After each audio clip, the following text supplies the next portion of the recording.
ማበብ ይጀምራል። ማበብ ይጀምራል። ልጁ ተያዘው ማበብ ይጀምራል። ማበብ ይጀምራል። ፍሬ ማሳየት ይጀምራል። ያቆረቁረሃል። ያዙት ባካቸው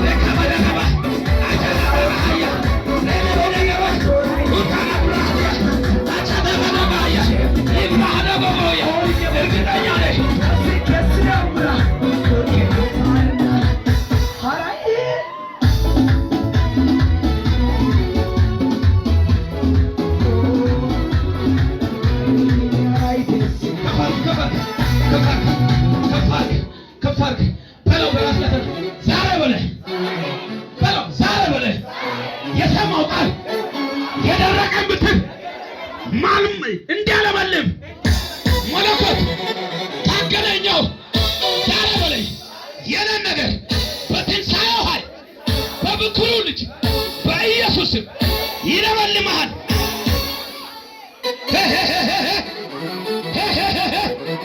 አፊ ላይ ቃል አለ። የአፊ ቃል ይሰራል። አፊሽ ላይ ቃል አለ። የአፊሽ ቃል ይሰራል። ታምናለህ? አሮን ጋር ብትሩም እንዲለመልም ካረገ የአሮን ብትር ለይቶ ከሰጠህ ለይተህ ከዚህ ቤት ትወጣለህ። ለተሰበሰበ ለሁሉም ሰው አይደለም።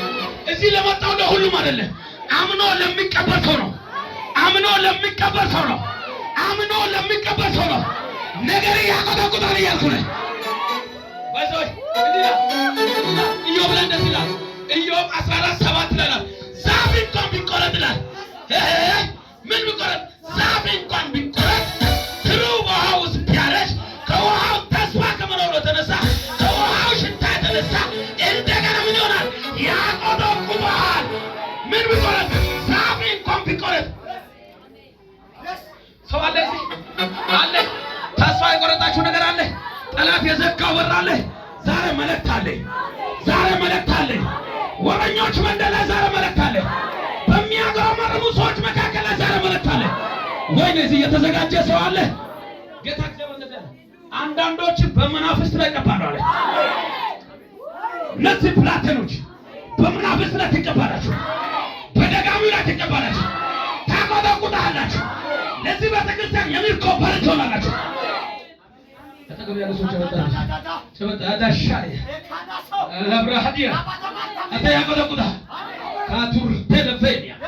አጠገብ ያለ ሰው እባክህ እንዲህ በለው። በእናትህ ፊቱን እያየ በላይ ሲል አንድ ነገር አስቀምጫለሁ በለው። ጠላት እያገረመረመ አታድግም እያለ አትሄድም እያለ ብዙ ጊዜ እያገረመረመ ቆይቷል። ዛሬ ግን በለው ወደ መገኛው ድንኳን አምጥቼ በሚያገረመርሙ በጠላት መንደር ላይ የኔ ነገር አስቀምጫለሁ። አስቀምጠሃል፣ ተናግረሃል፣ መልስ ትፈልጋለህ። አስቀምጠሃል፣ ተናግረሃል፣ ለዙፋኑ አምላክ አውጥተሃል፣ ጸልየሃል፣ እንዲመለስ ብለሃል። በሱ ፊት ያስቀመጥከው ነገር አለ። ነገ ሰኞ ምልክት እንዲመጣ ጸልያለሁ።